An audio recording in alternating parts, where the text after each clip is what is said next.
Share screen.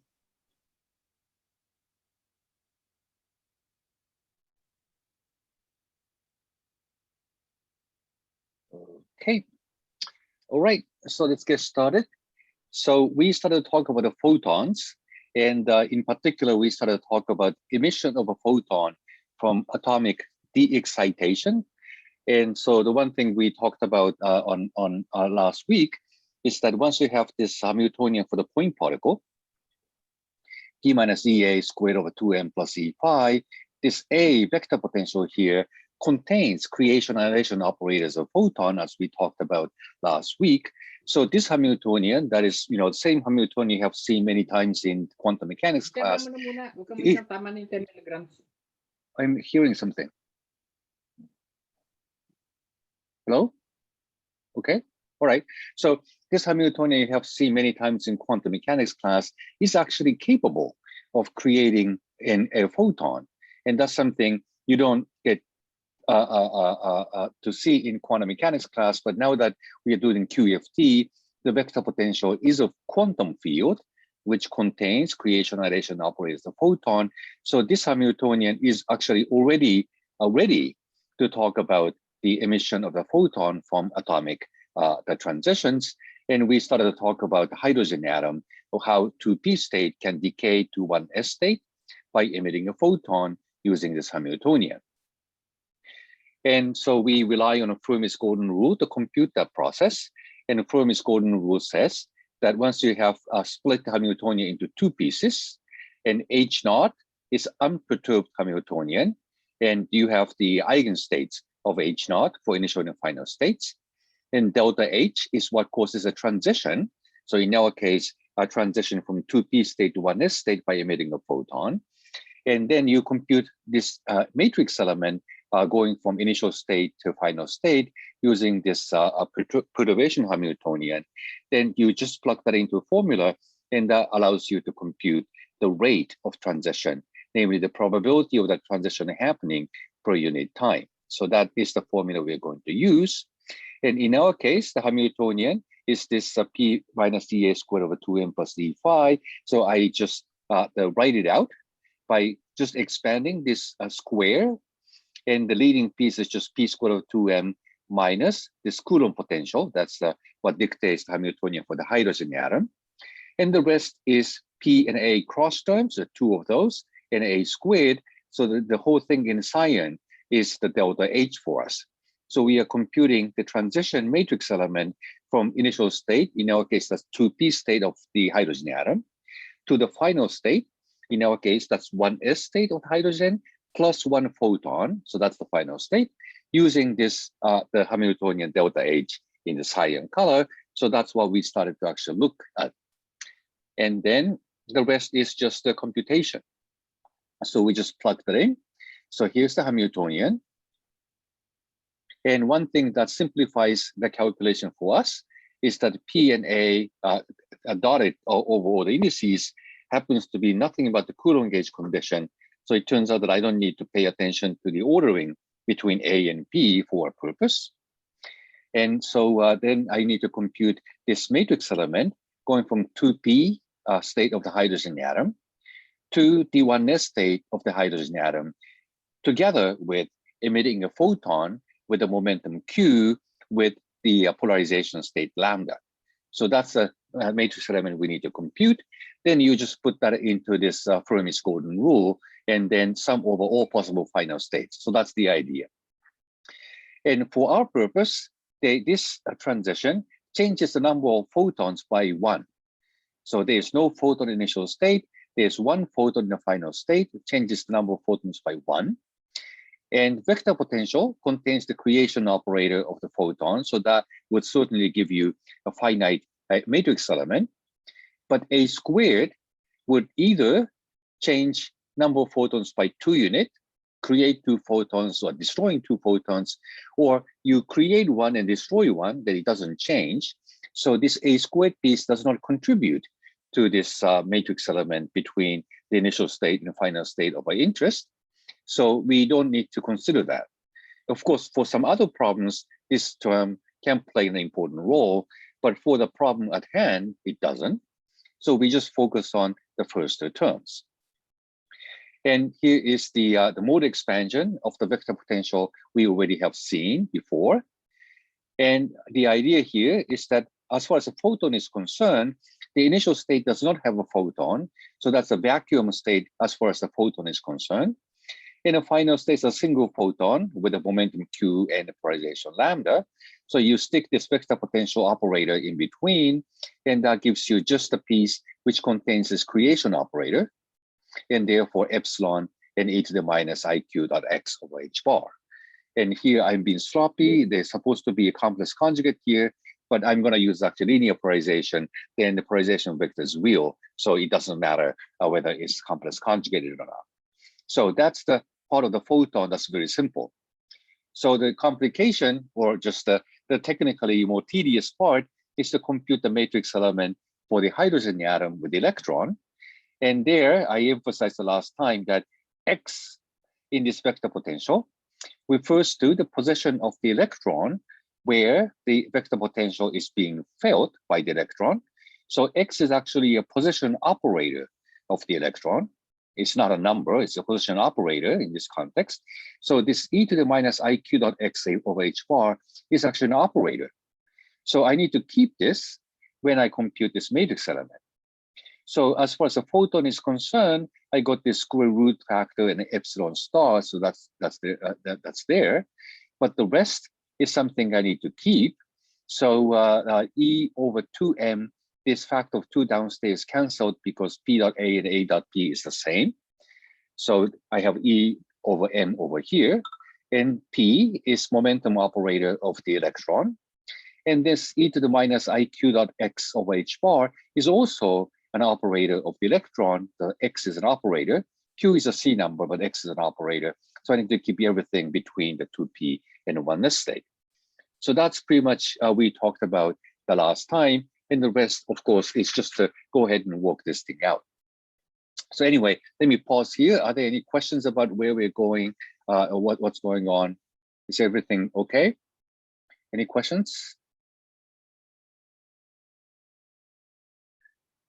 Okay, there doesn't seem to be any questions. All right, so we did go through this last time, so you have seen it already. So the rest of the job is to really compute this matrix element between 2p state of the hydrogen atom and 1s state of the hydrogen atom together with this operator of p e to the minus iq dot x. So at this stage, so you have an exponential of the operator, so that looks a little complicated, but it turns out that at least to the leading order in perturbation theory, this exponential can be said to be just unity. And the reasoning I also mentioned last time is that q dot x is actually small. So q is the momentum of the outgoing photon from this transition. So that means that a photon carries the energy of the difference between 2p and 1s states. The momentum of a photon is the energy over c, speed of light. So this is the momentum of the photon. And x is an operator, but whenever you compute the matrix element of x for this atomic transition, the typical distance scale that comes into the problem is of the order of the Bohr radius. So I stick in Bohr radius instead of this x operator to estimate the size of it. And I forgot to write h bar here. That is up in the exponent. So I should have written h bar on the left-hand side of the equation, q dot x over h bar to make it dimensionless. So that's the h bar over here. And it turns out that this combination is suppressed by the fine structure constant. And to see this, I also told you this expression last week. The energy levels of the hydrogen atom can be written using fine structure constant alpha and the mass of the electron m, and mc squared is the self-energy of the electron. So it has the right dimension as the energy. And over 2n squared, as you know, for the energy levels of the hydrogen atoms. So this is actually a very simple formula to remember. And everything's now written in terms of mc squared and alpha. And the Bohr radius can also be written using the fine structure constant and mass of the electron this way. So if you actually write it this way and put that into this expression, so the En is this alpha squared mc squared over 2 times 1 over 2 squared for 2p minus 1 over 1 squared for 1s. So that gives you 3/4. And then together with 1/2, that's 3/8. So the rest actually all cancels with the mass of the electron. So it turns out to be just the fine structure constant times 3/8. And the fine structure constant, as you know, is a small number, 1 over 137. So this whole thing is actually very small. So to a good approximation, I can ignore the exponent in this exponential. And then this exponential is e to the 0, that's just 1.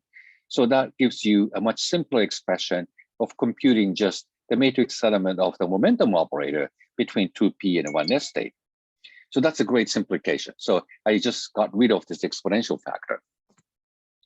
And next thing you do is to rewrite p over m, that's nothing but the velocity of the electron, using the commutator of the position operator x and the zeroth order Hamiltonian h naught. And it's easy to see that the Coulomb potential is a function of the position operator, so that commutes with the position operator. The only piece that doesn't commute here is p squared over 2m. And xp commutator is ih bar, that cancels this ih bar and downstairs. And because it's p squared, the commutator gives you a factor of 2, that cancels 2 downstairs, and m remains. So as a result, xh naught commutator over ih bar is nothing but p over m. So that's why I can rewrite p over m using this commutator, and I need to keep track of this factor of e as well. And the reason why this is actually a useful trick is because h naught turns into just numbers. So xh naught minus h naught x is the commutator.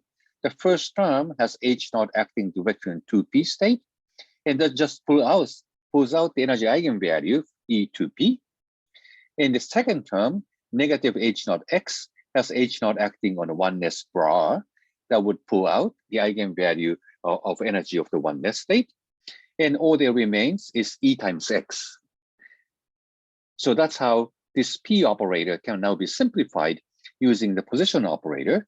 And this expression is much easier to deal with because when you actually use the explicit wave function for 2p and 1s states in position space, we'd better have everything in a position space. And x, of course, is a operator in a position space diagonal. So that actually simplifies the rest of the calculation. So that's why we use this trick to rewrite the momentum operator using the position operator.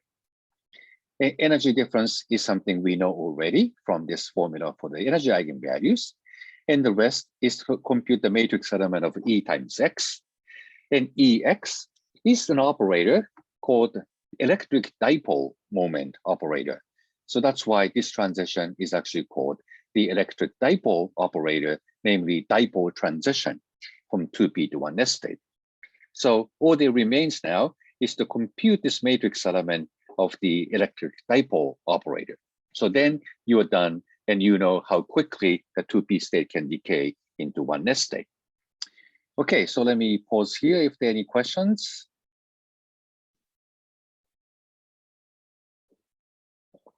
Okay. Well, you also have seen this before. I just went through very quickly the last time, but I sketched the outline of it, so maybe everything was kind of familiar, at least so far. So now we go ahead and try to compute this matrix element. And as I said, what we need to do is to, and before actually computing the matrix element, another thing we need to think about is how to sum over all the possible final states in this transition. And as we talked about before, sum of all possible momentum states is given in terms of this phase space integral in the unit of 2 pi h bar. We are talking about 3-dimensional space. So you integrate over 3 components of the momentum q for the photon. And correspondingly, we need the spatial integral for x, y, and z direction. We are now putting the system in the box of finite size L, so that's L cubed for the spatial integral over 2 pi h bar to cube because of 3 dimensions. So this is the sum over all possible momentum states. And gamma fi is the expression from this Fermi's golden rule. And by putting all the factors in, so we computed this matrix element, which is given by this matrix element of the dipole operator together with the square root factor and the polarization vector. So that's there. And I just wrote this square root factor now out, because the square of square root is just the argument of the square root. And that actually ends up canceling L cubed from the phase factor, as it should, because we take this finite size box just for the convenience of normalization of the states. It's not meant to be physically the size of the universe here. So the end result should not depend on L, and it doesn't. So that's gratifying. So that's good. And then here's a matrix element squared, and delta function in energy is now written using the energy of the photon. And to factor this factor C out from the delta function, the C goes downstairs because the delta function is where whatever the argument becomes 0 over the derivative of the variable. So the derivative variable is actually C, so that goes downstairs. And so that's the delta function now written in terms of the momentum of the photon. And then you can see this Q integral, namely this three-dimensional integral of the photon momentum. The radial direction can be just performed right away, because this delta function for the energy conservation is nothing but the constraint on the size of the momentum of the photon. So you perform the integral right away, and then all that remains is now the solid angle integral of the direction of the photon. And that kind of makes sense. When 2p state decays into 1s state, the photon can be emitted in any direction. And you are supposed to sum over all possible directions over the entire solid angle. But size of the momentum of the photon is fixed by the energy conservation, so you don't need to integrate over that anymore. So the only integral you're supposed to do is really about the solid angle integral on the direction of the photon that gets emitted from this transition from 2p state decaying into 1s. So that's the sum over all possible final states using this Fermi's golden rule. And again, everything boils down to now the computation of this matrix element. Okay, so let me again stop here. Sorry, I went too far. And see any questions?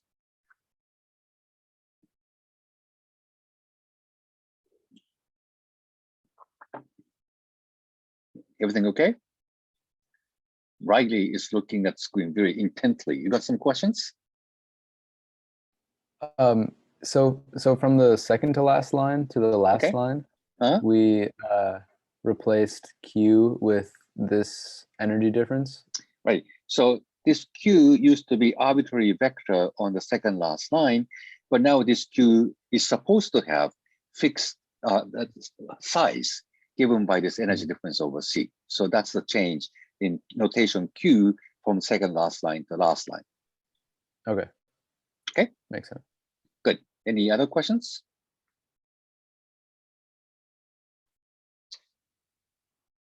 All righty. So then we go to the next slide. So we go ahead and actually compute this matrix element. So I already told you about this trick to rewrite P over M using the commutator. So now all that remains is the computation of this matrix element of the electric dipole operator. And here, just to simplify the notation, I rewrote this energy difference as CQ, where Q is the momentum of the photon, again, using the energy conservation. So this is CQ. And in our case, I just choose one particular initial state to simplify calculations. So 2p state, of course, has L equal 1. So the z component of the angular momentum is either 1, 0, or -1. And I just specifically chose the z component to have 0 angular momentum for simplicity of the calculation.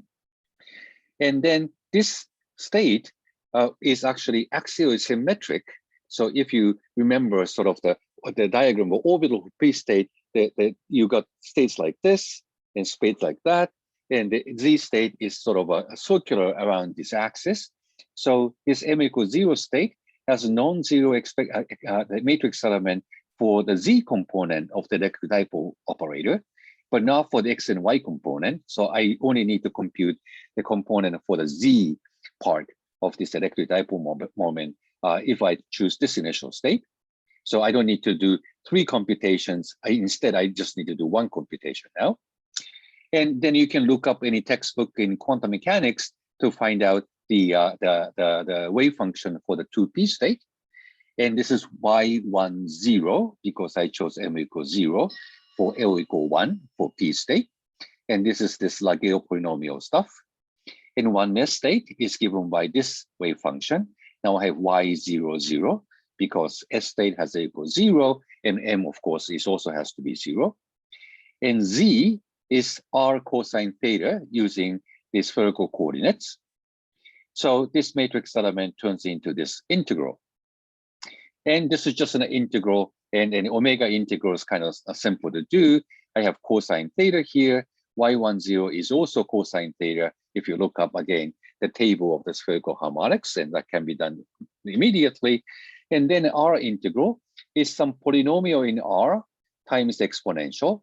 So that's also something you know how to do using gamma function. So that comes then this result, and that's a matrix element.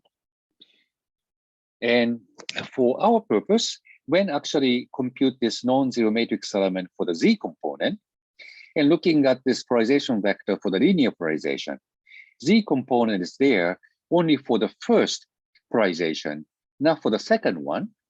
So that's also another simplification. I don't need to compute the matrix element twice for 2 different polarization states because second one identically vanishes.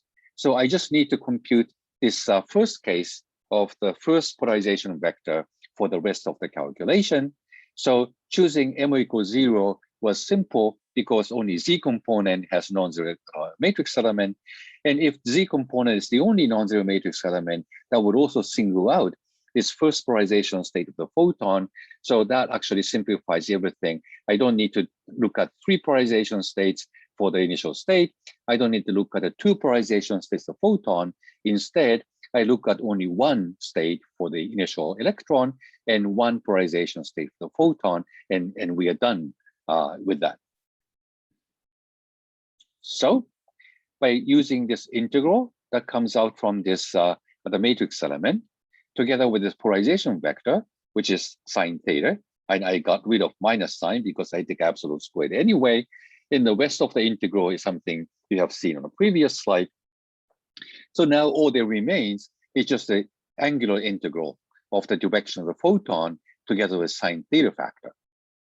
Then I get the expression for the decay rate of the 2p state of the hydrogen atom. Okay, let me stop here again, see if there are any questions. Can you explain again why the vector only has the Z component when there's M equals 0? Yeah, so you can actually try this yourself. So if you actually have M equal 1 state, and M equal 1 state with the spherical harmonics has the dependence on the azimuthal angle, which is e to the I phi. So in general, the dependence on M is e to the I m phi for the spherical harmonics. And you are supposed to perform phi integral as a part of this solid angle integral omega. So if the initial wave function has e to the I m phi, but oneness state doesn't have an angular momentum, so there's no phi dependence over there, then whatever is in between has to cancel that phi dependence. So e to the minus I m phi should be in here. But what we are computing is the matrix element of this electric dipole operator, x, y, and z. And if you look at x minus iy, and that's e to the minus I phi. So that can contribute. But if you take m equals 0 state, the initial wave function does not depend on phi. The only piece that would then remain is also what's sandwiched in between that does not depend on phi either. And then it's only z component. X depends on phi as cosine phi, y depends on phi as sine phi, but z doesn't depend on azimuthal angle phi. So that's why z can contribute to this matrix element because the phi dependencies are not there for any part of this. So that's why EZ, Z component direct dipole moment operator, is the only thing that will contribute to this matrix element. And that sort of simplified the calculation at the end of the day. Does that answer your question, Natalie? Yeah, it does. I'm just very rusty on spherical harmonic. Yeah, you know, we don't remember spherical harmonics, so you have to look it up. But at least knowing that it goes like e to the im phi is a useful thing to remember. Okay, any other questions?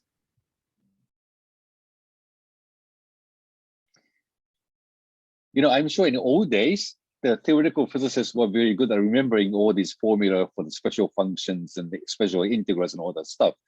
But these days, you just put that into Mathematica and the outcomes, the results. So we don't need to remember anything. So that's actually very, very a big advance in doing physics. So anyway, all right. So let me get to the next slide then. So all there is now is to do this integral over the solid angle. And just to remind you that the angular dependence is sine squared theta. And that's actually something you might have seen in the classical E&M called the dipole antenna.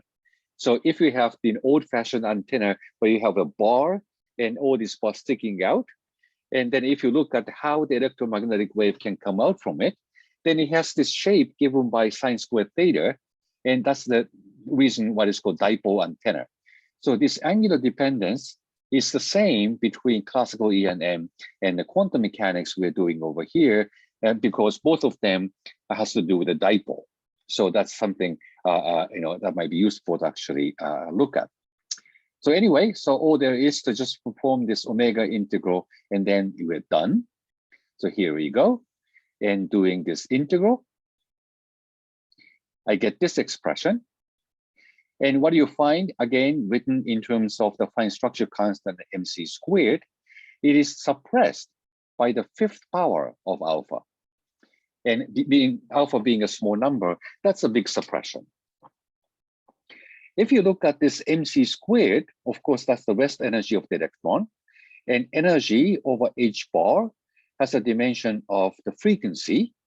And so that's why this has the correct dimension of 1 over time to give you the decay rate, namely probability per unit time. And so thanks to this alpha to the 5th suppression, this ends up in a small number, even though if you express it in terms of the unit we're familiar with, namely 1 over second, it's 10 to the 8th. That might look like a big number. But if you think about mc squared over h bar, let me convert that to the 1 second, to MeV, maybe it's minus 25, 10 to the 22. So mc squared of h bar is something like 10 to the 22 inverse second. So that's a very, very high frequency. But compared to that, because of alpha to the 5th suppression, it gets down to the 10 to the 8th over second. So this is actually a small number from the point of view of, in some sense, natural frequency for the motion of the electron, which is 10 to the 22 over second. So you see alpha to the 5th suppression to get down to this level. So now you see that this transition happens once in about a billion seconds. So that would correspond to sort of gigahertz, if you like, in terms of frequency. And that corresponds to nanosecond the transition. And nanosecond is something you can actually measure in the modern electronics. So that's then you're in business. You can really measure this decay rate of 2p state to 1s state. And I already showed this to you last time. And this is actually a measurement of the lifetime of 2p state. And if you look at the numbers, they well agree with each other for 3 significant digits. And in this case, measurement is accurate with these 5 significant digits, but we actually computed everything by ignoring high orders in alpha. So the calculation we have done so far is only as good as the order alpha to the 5th.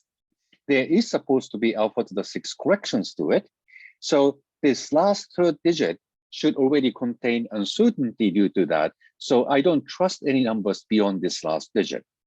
But to the extent I can trust these 3 digits, they agree with each other. and hence the theory and data do agree.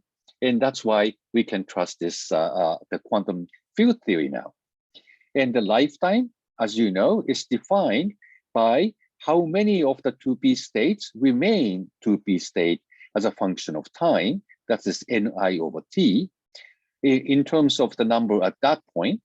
And the time derivative, or how many 2p states you lose, is proportional to the number you got times this gamma I, which has the dimension of ddt, hence the inverse time.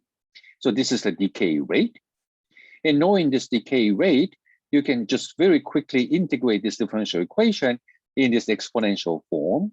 And you learn that this gamma I is the same thing as inverse of this tau I, which is called the lifetime. So tau I specifies how much typically 2p state would survive against decay. So that's the average time, how long 2p state would survive. That's tau I, that's called lifetime. And that lifetime is exactly the inverse of the decay rate as computed by the Fermi's golden rule. So that's how you can compare the experimental data.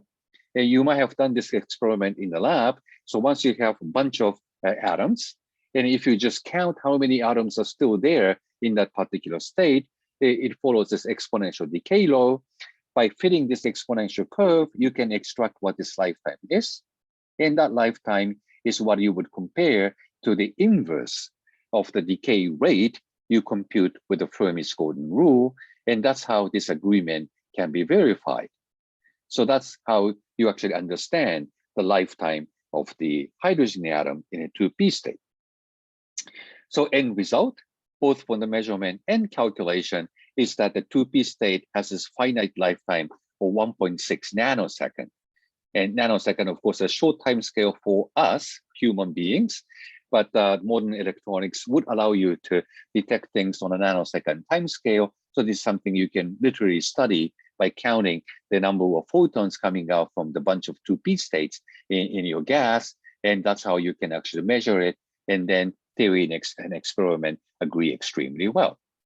So that's how you can use the Fermi's golden rule and quantum field theory now to compute a process which you couldn't do in quantum mechanics class. And at the beginning of the quantum mechanics class, I'm sure you got told that this atomic transition, which gives you this discrete spectrum of the photons, is the reason why you need to study quantum mechanics.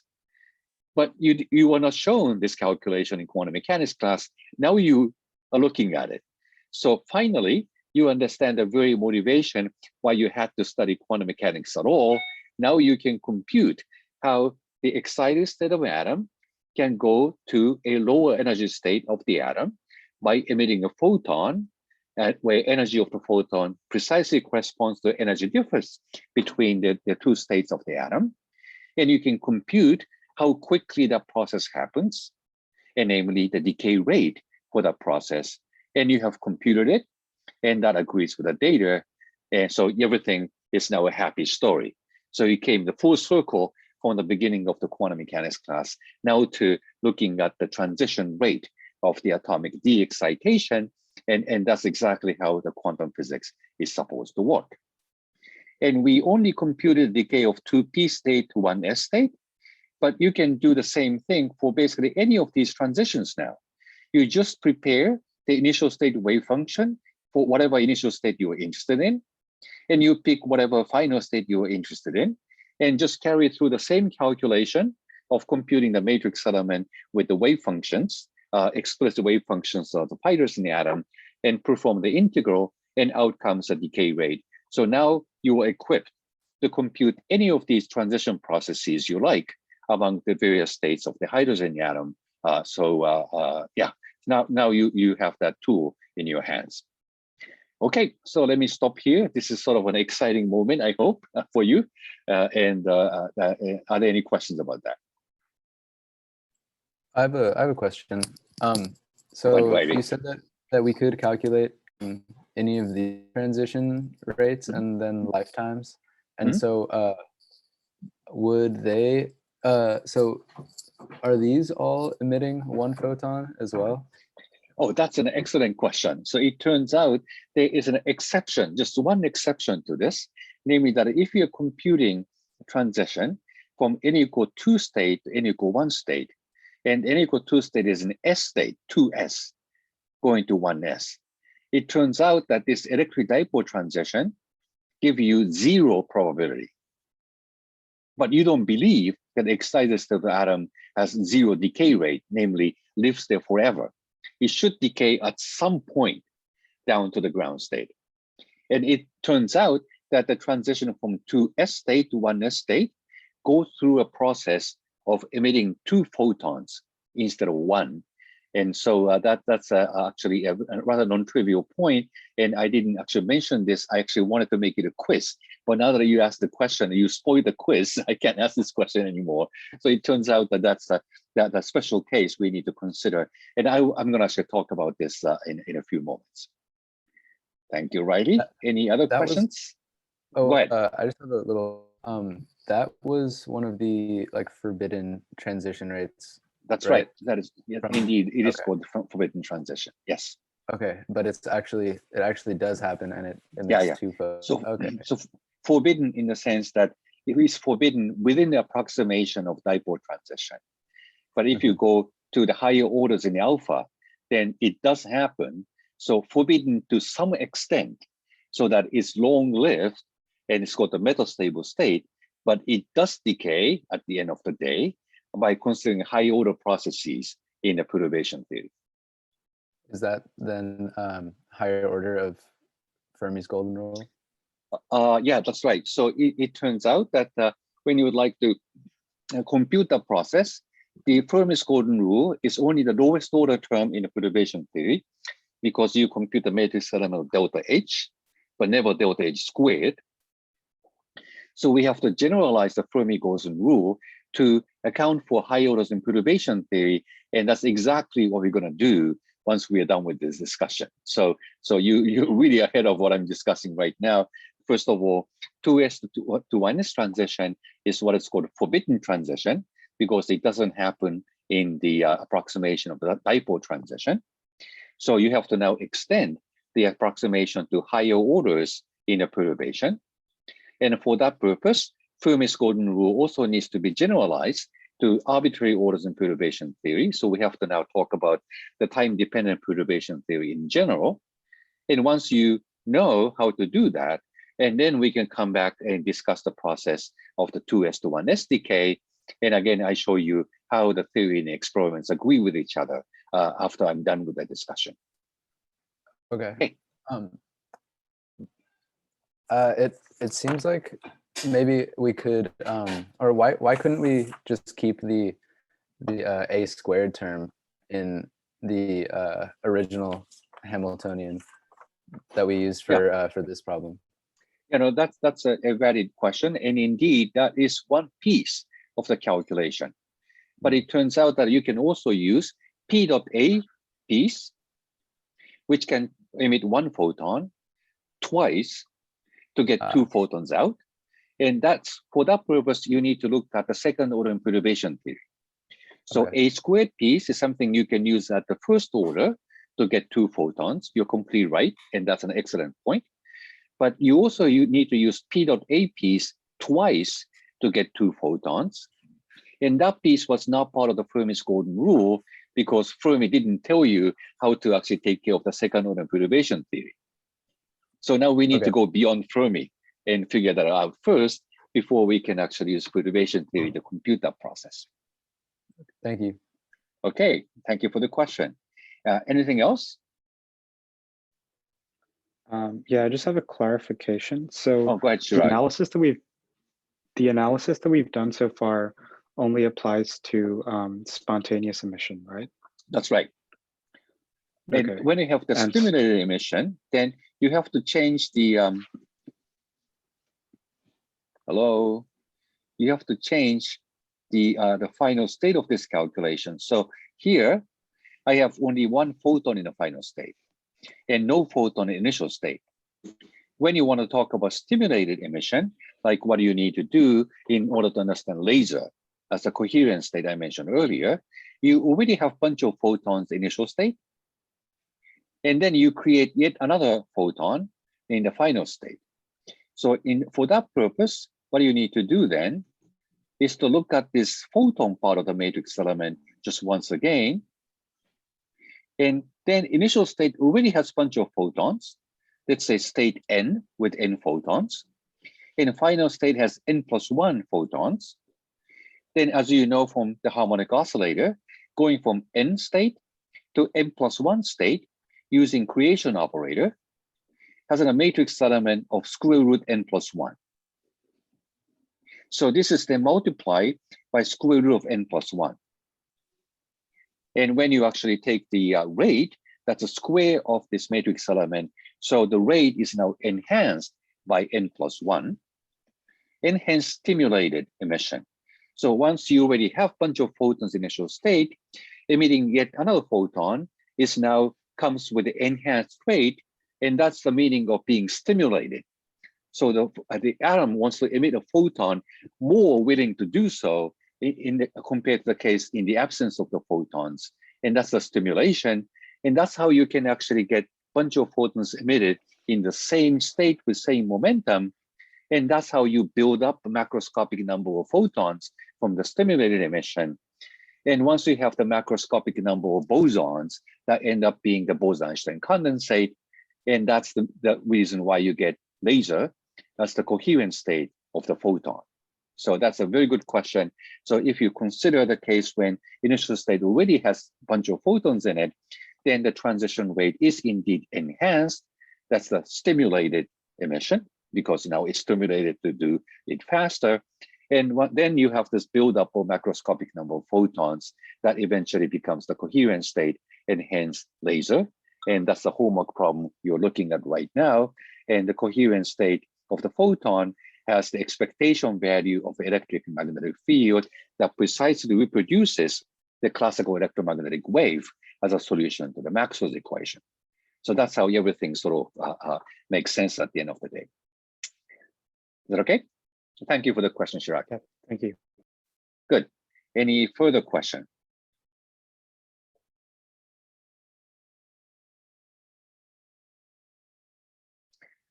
So I have to go through all these animations, I'm afraid.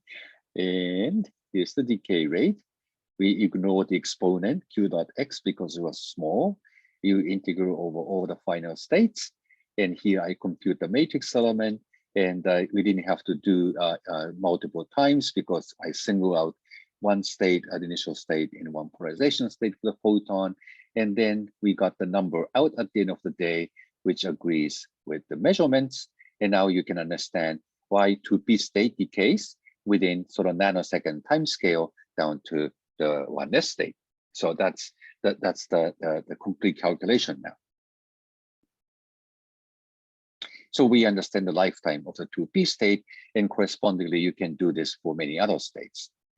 So in response to the question by Riley, there is certain selection rules and certain transitions are quote unquote forbidden. So what we have done is to compute this matrix element of this dipole operator EX between the initial state of the atom and the final state of the atom. And X is an operator, which is a vector. So from the point of view of the angular momentum conservation, X operator counts as an operator that carries 1 unit of angular momentum. So what that means is that if initial state I has certain angular momentum, it needs to satisfy the addition of angular momenta as you study in quantum mechanics class, namely initial angular momentum for I plus angular momentum of X, which is 1, should reproduce the angular momentum of the final state F. And as you all know, if initial state has angular momentum L, adding L and 1 will give you angular momenta L plus 1, L, or L minus 1. So that already selects what are the possible final states out of this transition. For example, if you start with a 4p state that has angular momentum 1, you add another angular momentum 1, which is the angular momentum carried by this electric dipole operator X. 1 plus 1 can either be 2, 1, or 0. So in principle, 4p state can go to 3D, that's 2, 3p, that's 1, or 3s, that's 0. So it looks like this the electric dipole transition would allow for p state to decay into all three of this n equals 3 states, s state, p state, and d state. But it turns out that there is yet another selection rule. So p to s is something we studied already. You can do the same thing for p to s. D to p, that's also one change of the unit of change in angular momentum. And S to P, that's also possible. But it turns out that P to P is not possible. So you might think that initial state I that has angular momentum 1, dipole operator with angular momentum 1, 1 plus 1 is 2, 1 or 0. So 1 is a candidate, but 3P to 2S doesn't happen. And similarly, 4P, as I said, can in principle go to S, P, and D, all of them. So it does go to S and D, but it doesn't go to 3P, even though the angular momentum conservation seems to allow for it. And the reason for that, and there are actually a bunch of other transitions possible. And that's a poll I wanted to do, but Riley actually sort of spoiled it already. So the reason why this 3P to 2P actually doesn't happen with this the operator is that there's yet another selection rule, and I'm actually going too far ahead of myself. So X is an operator which is parity odd. I mentioned at some point that parity inverting space is a symmetry of the Hamiltonian. Therefore, it leads to the conservation law. And parity is an operator that if you do it twice, it's the same thing as having done nothing. So P squared is 1, namely that parity has an eigenvalue either +1 or -1. And it turns out that the state with definite angular momentum L has parity -1 to the L. Namely, all the S states with L equals 0 are parity even, or the P states with L equal 1 is odd parity, D states L equal 2 are even, F states are odd, and so on and so forth. And X operator, by definition, also changes sign under parity. And when you're talking about 2P to 1S transition, that's okay, because 2P state is parity odd. X operator is parity odd because it changes sign. Odd times odd is even. Final state 1S is even, and that's why it happens. But if you consider the transition from 3P to 2P, 3P initial state is parity odd because L is 1. X operator is parity odd. Odd times odd is even. Final state has to be even for parity. But 2P state is odd under parity. So even thing cannot go to odd thing, and therefore, excuse me, this matrix element actually identically vanishes. And if you just go ahead and compute this matrix element using wave functions, you find that this matrix element is 0. Then you scratch your head and said, oh, I must have done some mistake. But it turns out that that's something you can understand because of this conservation law of parity. And this matrix element is supposed to be 0 because of the conservation of parity. So there's no arrow from 3 to 2P because of that reason. So there's a selection rule. And because 3P can in principle go to both S and P states, but parity conservation forbids 3P to 2P, so P has to change to S. So now you find the selection rule that the angular momentum has to change by 1 unit. And that's a selection rule, delta L equals 1. So 3P to 2P is forbidden. And this is really forbidden because parity conservation would not allow it, no matter how many orders in perturbation theory you go. So that is strictly a forbidden transition. 3P to 2S, it does happen with this dipole transition. And then comes the question of 2S to 1S. So 2S state certainly has to decay because an excited state. And the only low energy state is 1s. So it has to go to 1s state. There's no other choice. But this transition selection rule doesn't allow for 2s to 1s transition because L doesn't change. And that's where you need to consider high orders in perturbation theory. In particular, as Wiley already pointed out, there is a piece in a perturbation Hamiltonian that goes like A squared, and A squared has two sets of creation annihilation operator for the photon. So A squared operator does allow for 2s to 1s transition by emitting two photons at the same time. And so that's definitely one contribution for the decay of 2s state to 1s state. So that's definitely there. But as I responded to Riley's question, I also need to consider the second order perturbation theory, where I use this P dot A operator twice. So P dot A operator was capable of emitting one photon, which we use for 2p to 1s transition already. But if you go to the second order perturbation theory, first order emits one photon, second order emits another photon. So that would also contribute to the two photon emission. And that's why we need to go to the second order perturbation theory to fully compute 2s to 1s transition. So just to recap, 2s to 1s transition is quote unquote forbidden by the selection rules for dipole transition. But it's not strictly forbidden, because if you go to higher orders in perturbation theory, it does happen. But the way it happens is that you need to mix up the first order piece in A squared and second order piece in P dot A, so that you collect all possible matrix elements, both at first order and second order in perturbation theory. And you need to find a formulation to correctly sum them up to get the full transition amplitude.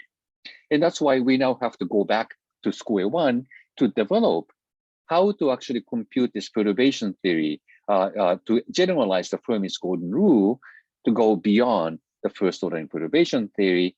Hence, we need to go through the time-dependent perturbation theory formulation. And that's something you probably have seen in quantum mechanics class, but let me go through this once again as a review. And then once you develop that formulation, we can come back to this problem of 2s to 1s transition and to see how theory stacks up against data. But more interesting application, once we know how to do the second order perturbation theory, is to compute the scattering process. You have photon coming in, hits an atom, and then photons goes out. So again, in this case, you have initial state photon and final state photon. So the number of photons doesn't change. P dot A piece necessarily changes the number of photons, so that doesn't contribute. But A squared piece does contribute. In the same way, P dot A squared would also contribute that process of the scattering of the photon against an atom. And so that's why we also would like to use the second order perturbation theory to look at the scattering process of photon against an atom. And that's the first application we're going to discuss once we are done developing the formulation of the perturbation theory. So once we go through this time-dependent perturbation theory, now applicability of the theory is much broader. You can talk about two photon emission, you can talk about two photon absorption, you can talk about the scattering process. So now you have a lot more processes where you can apply QFT to the actual processes and then understand how things happen in these processes that involve photon now. So now you have a well-equipped. You can now, you know how to deal with the photons in quantum mechanics, and then you can compute the processes. The only remaining thing we need to figure out is just how to perform the perturbation theory in the actual calculations. Okay, let me pause here. Are there any questions on where we are going next?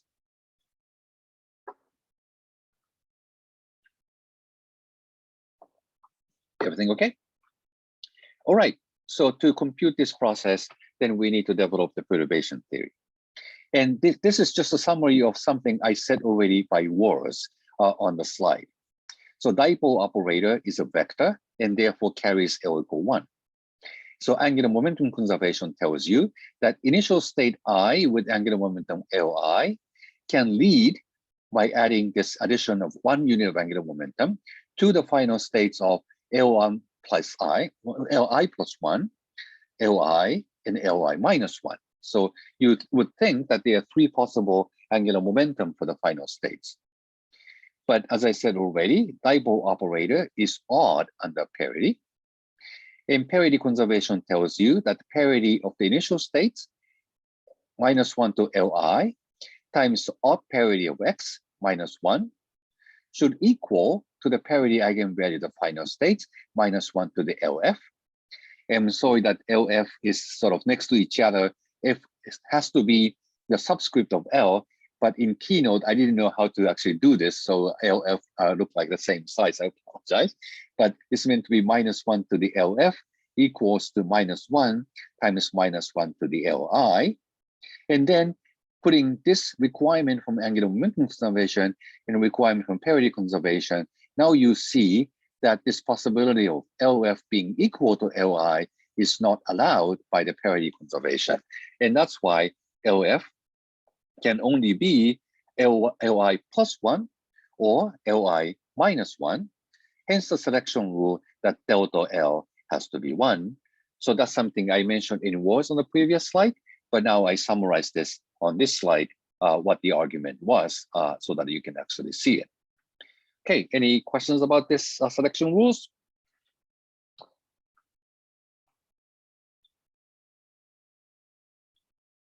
Is it okay? All right, so now we start to develop this time-dependent perturbation theory that we can now talk about the transition processes that happen at the second order perturbation theory and beyond. Okay, so in order to talk about this time-dependent perturbation theory, we need to do a little bit of generalization of what you have done with the Fermi's golden rule in perturbation theory. And this is the same formula you have seen before. And in many cases, as we talked about already, 2 photon emission, 2 photon absorption, scattering process, we need to go beyond the first order. And that example I already mentioned is 2s to 1s. But also I mentioned this scattering of the photon off an atom, you have to use also second order perturbation theory. So that's why we need to generalize from time-dependent perturbation theory beyond this Fermi's golden rule. So that's what we need to do. And in order to do so, we invent a new picture. So all the discussions so far have been done in Schrödinger picture, where states evolve in time and operators don't. But in order to develop time-dependent perturbation theory, it's useful to develop a different picture. So in Schrödinger picture, I mentioned already, states evolve in time by the Hamiltonian. E to the minus IHT over H bar is the time evolution operator. That's a unitary operator. And states evolve according to this, the time evolution operator, as a solution to the Schrödinger equation. So if I take the time derivative, IH dt, time derivative would hit this t, that will pull out minus IH over H bar from the exponent, times IH bar cancels minus I and H bar. So that's how I get H acting on the state, and that satisfies the Schrödinger equation, namely IH bar dt of the state is Hamiltonian acting on that state. In this case, the operators do not depend on time at all. And that's a Schrödinger picture, which is the most common picture we use in quantum mechanics. But you probably have seen that there's another picture called the Heisenberg picture, where operators depend on time, but states don't. And Heisenberg equation of motion for operators is that the time dependence of TO operator times IH by ddt is given by the commutator of Hamiltonian in that operator. So IH bar ddto is H comma O commutator because the operators now depend on time. But in this picture, the states do not depend on time.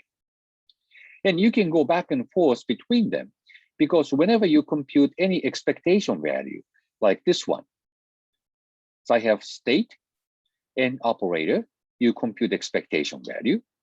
If you do that in Schrödinger picture, time dependence is only on operator, but not in state. Sorry, time dependence is only on the state, not in operator in the Schrödinger picture. So I have e to the minus IHT over h bar here. I have e to the IHT over h bar over here. And that's how the time dependence of this expectation value can be worked out. If you go to Heisenberg picture instead, states don't depend on time, but operators do. And dependence of the operator on time is given by this time evolution operator on both sides of this operator. So then it turns out it's the same thing as what we have computed in Schrödinger picture, where time evolution operator comes from time dependence of the ket and time dependence of the bra, in the same way that time dependence arises in the Heisenberg picture. So in either picture, physics is the same. And physics is, of course, always supposed to be the same. It's just a change of the description. But the only thing is where you attribute the time dependencies, whether you attribute time dependence to the states, and that will be the Schrödinger picture, or time dependence to the operator, that's a Heisenberg picture. But whenever you compute something you can measure, like this expectation value and operator, then they come out to be the same, no matter which picture you choose. And have you all seen this discussion in quantum mechanics class? I'm not entirely sure. Can anybody respond to this? So-and-so? Yeah, we see it in 137B, I think. You did, okay. Maybe it depends on the textbook or the instructor. And I see some chats, yes, okay. So many of you have seen it, but maybe it wasn't discussed as extensively as I mentioned. But the idea here is that any picture you pick is supposed to give you same physics. It's just a change of description. And the change is where you attribute time dependencies, whether you attribute that to states or operators. It's a difference between two pictures. But as I said, physics is supposed to be the same between two pictures. And the reason I'm talking about this now is that there is something in between Schrödinger picture and Heisenberg picture. That is what is called interaction picture. So we are developing perturbation theory, and H0, let's say, is the Hamiltonian for the hydrogen atom. And V, in this case, contains the perturbation we talked about, namely P dot A being vector potential, or A squared. So we split the Hamiltonian in two pieces. And H0 is something we can solve exactly. You have learned how to do that for the hydrogen atom. But V, we don't know how to do it exactly. So we treat it as a perturbation of the system. And for this purpose, we are talking about transition from, let's say, 2p to 1s state. And 2p state is an eigenstate of H0, but not of the full Hamiltonian. 1s state is also an eigenstate of H0, but not for the full Hamiltonian, because full Hamiltonian can change the number of photons. So it would be then useful to talk about eigenstates of H0 for ket and bra. So for the interaction picture, states are the eigenstates of H0, and operators, therefore, should change according to the time evolution operator of H0. But impact of V has to appear somewhere, and that is all put in to this time evolution operator for the states. So idea is split the Hamiltonian between two pieces, and H0 is the piece we understand very well. So we actually let operator evolve in time according to the Hamiltonian we know very well, namely H0. But this time evolution operator with H0 alone is certainly not the full time evolution operator because it doesn't contain V in it. To make sure that the expectation value of the operator comes out the same as in the Schrödinger or Heisenberg picture, then we need to do something about the states to capture the time evolution not captured by H0 alone, but involves the piece coming from V. So that's a new time evolution operator, UI, I attribute to the time evolution of the states. And right now, we don't know what this UI is. but at least we know something has to be there to make sure that the expectation values come out the same as in Schrödinger and Heisenberg picture. And that's something we need to work out.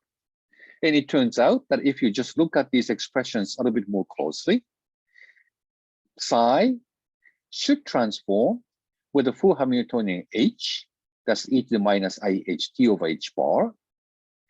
But now that I stripped off time evolution according to zeroth order Hamiltonian h naught into the time evolution operator, I need to undo time evolution according to h naught out of the time evolution of the state.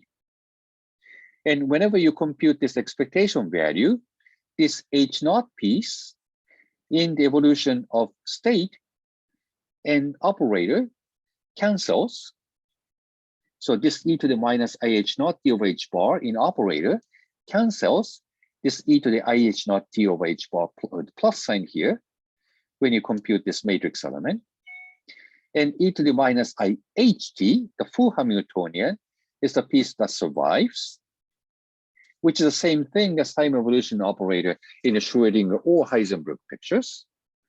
Then you are guaranteed that in this new picture, interaction picture, the matrix elements come out the same. And you might wonder, why do we need to do this complicated thing? Well, it turns out that when you look at this time evolution operator and think about this at the first order in t, this e to the minus iht gives you h. This piece gives you h naught, but with the opposite sign. So h naught piece cancels between two exponentials. The piece that remains is order v. So by taking this time evolution operator for the states in this picture, time evolution comes strictly from the perturbation v, not from h naught, that's sort of trivial time evolution, which is the energy eigenvalue. So now we can focus on this ui time evolution operator to pick out contributions from perturbation alone. So important piece coming from h naught is already taken care of. We know how to solve the problem. Then we attribute all that h naught does on the operators because we know how to do it.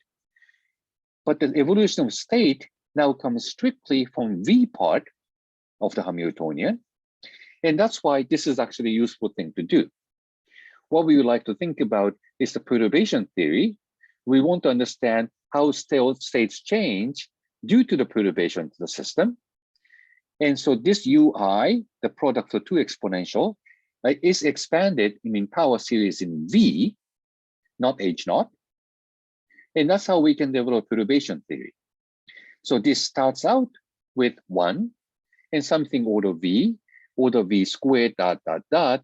So by systematically expand this ui operator in power series in v, we can systematically construct pieces at every order in perturbation theory in power series in v, because we stripped off this trivial piece due to h naught away from time evolution of the states and put the all blames into the time evolution of the operator, which we know how to do.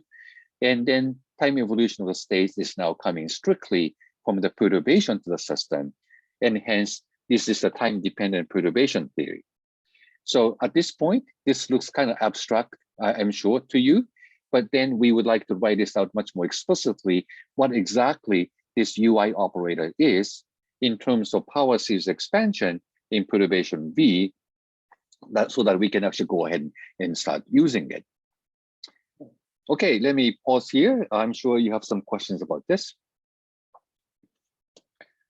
And there's a chat. Can we write ui as e to the minus ivt? And that's an excellent question. So if you just combine the exponent, it looks as if you have just h minus h naught and just the v, so that it would look like just e to the minus ivt. It's kind of like this, but that's true only to the extent that h naught and h commute with each other. Because h and h naught are both operators, they may not necessarily commute. If they do commute, you can treat them as if they are just numbers, combine the exponents together, and then cancel h naught piece, and this becomes really e to the minus IVT over h bar. So you're completely right, Jane, about that. But because in many cases, h naught and h do not commute, you can't simply add them in exponent. You have to also consider multiple commutators beyond that. And that is something called the Campbell, Hausdorff, Baker, the identity. I forgot the exact name of this now. So there's a long chain of names that actually give you how to actually compute this sum of the exponent, which is not just adding them up, but it has all the corrections coming from multiple commutators in addition to it. So if they do not commute, then you can drop those commutators. So it's not as simple as just adding the exponents together. But the spirit is definitely there. So spirit is that, when you add the exponents together, it is supposed to give you only V part. But you also have to keep all the higher order commutators. You can't just simply add up the exponents because they do not commute. And so that's why we need to find a way of working things out in power series in V in a more rigorous fashion. And that's exactly what we're going to do starting the next slides. Does that answer your question, Jane? Okay, good. Any other questions at this stage?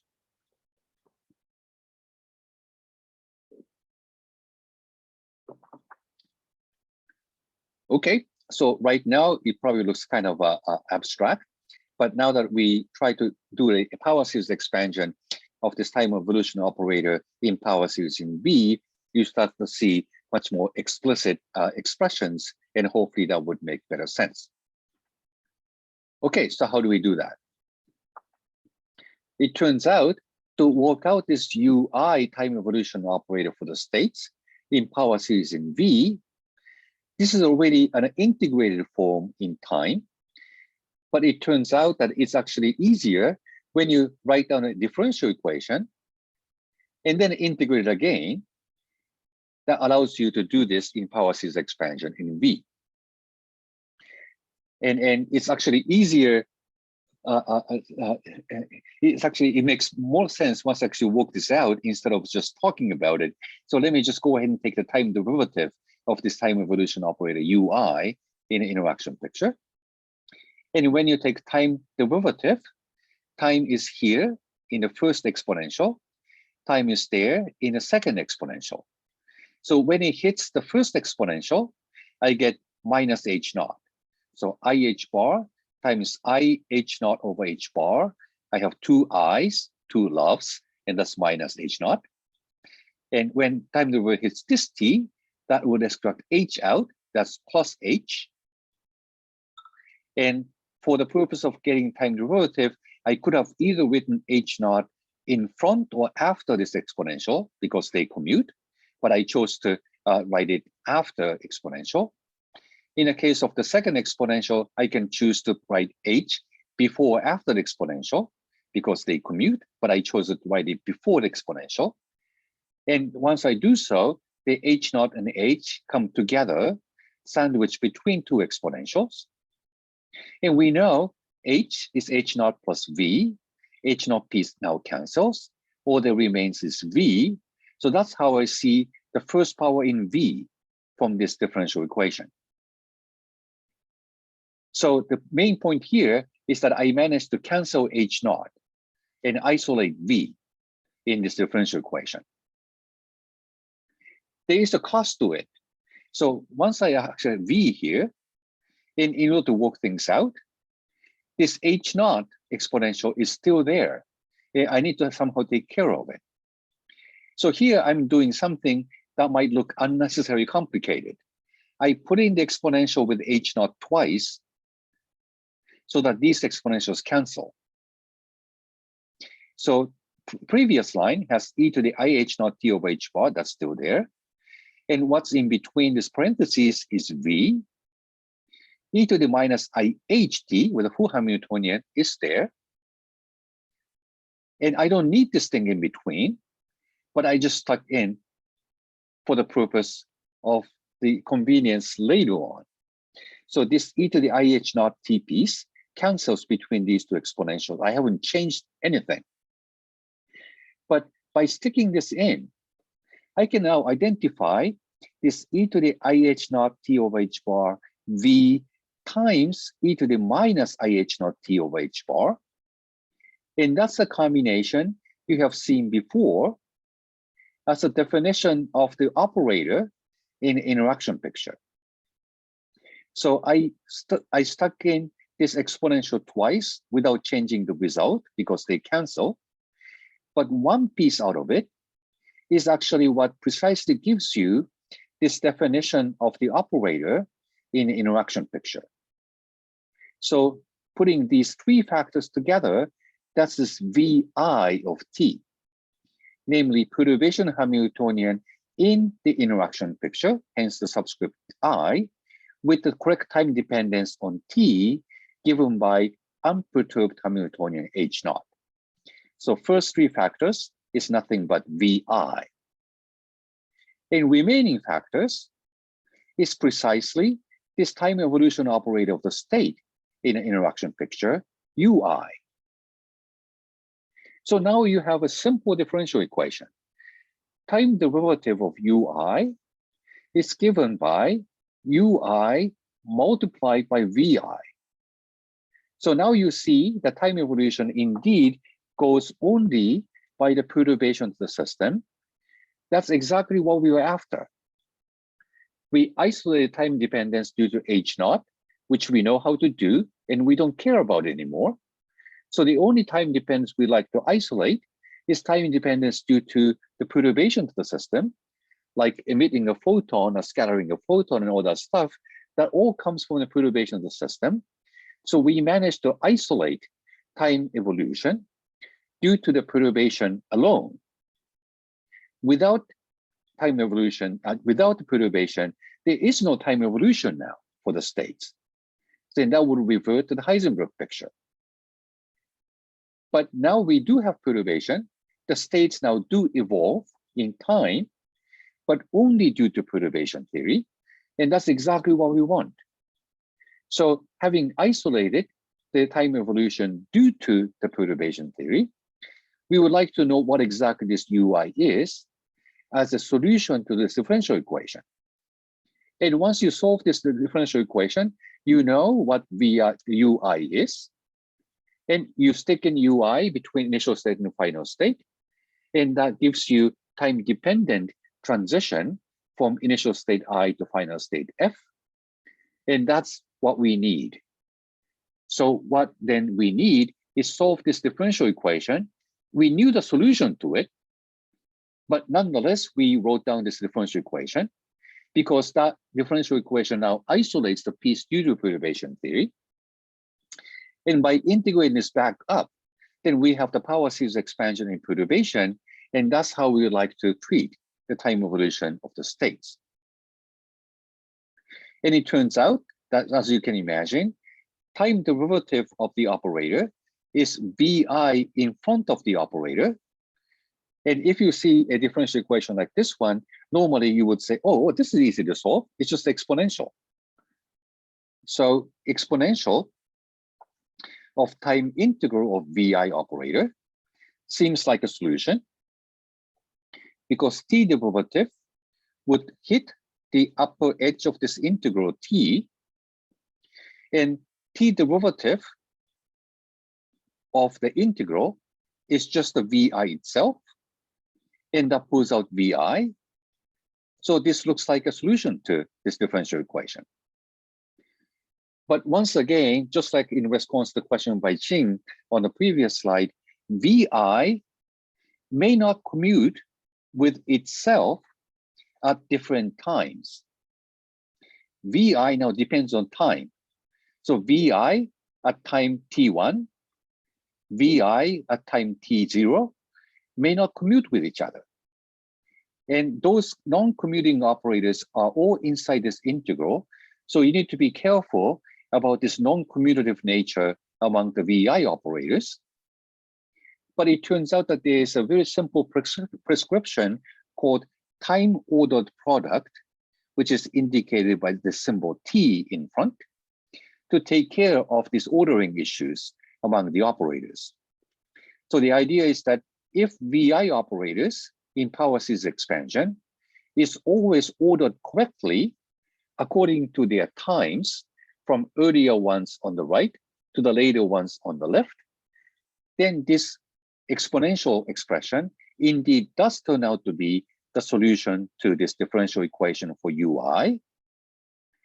But that is now given in terms of power series expansion in V, and hence that's a perturbative expansion.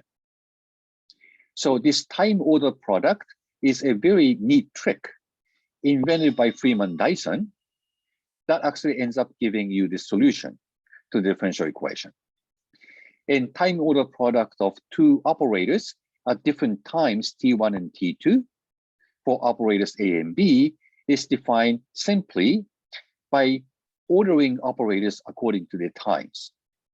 When T2 is early, T1 is late, then you order these operators by writing T2 operator first on the right and T1 operator on the left.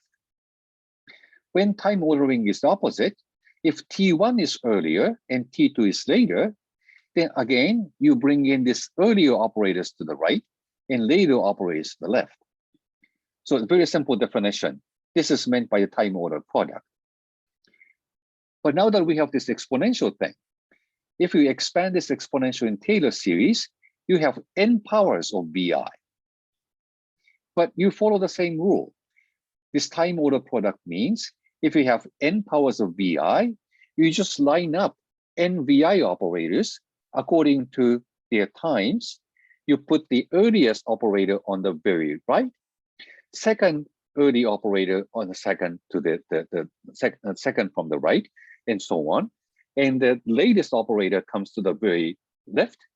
And that's how this power series expansion is defined using time order product. And so on Friday, I will show you why this expression really is the solution to the differential equation, and looking at order by order and perturbation theory, and you see the reason why this is actually the solution. But anyway, this is a very compact expression, which looks as if you just exponentiated this operator as a solution to the differential equation, but that actually turns out to be the right expression as long as you remember that operators are supposed to be time ordered. So we start from this slide on Friday, and I can again pause here if you see any questions about this.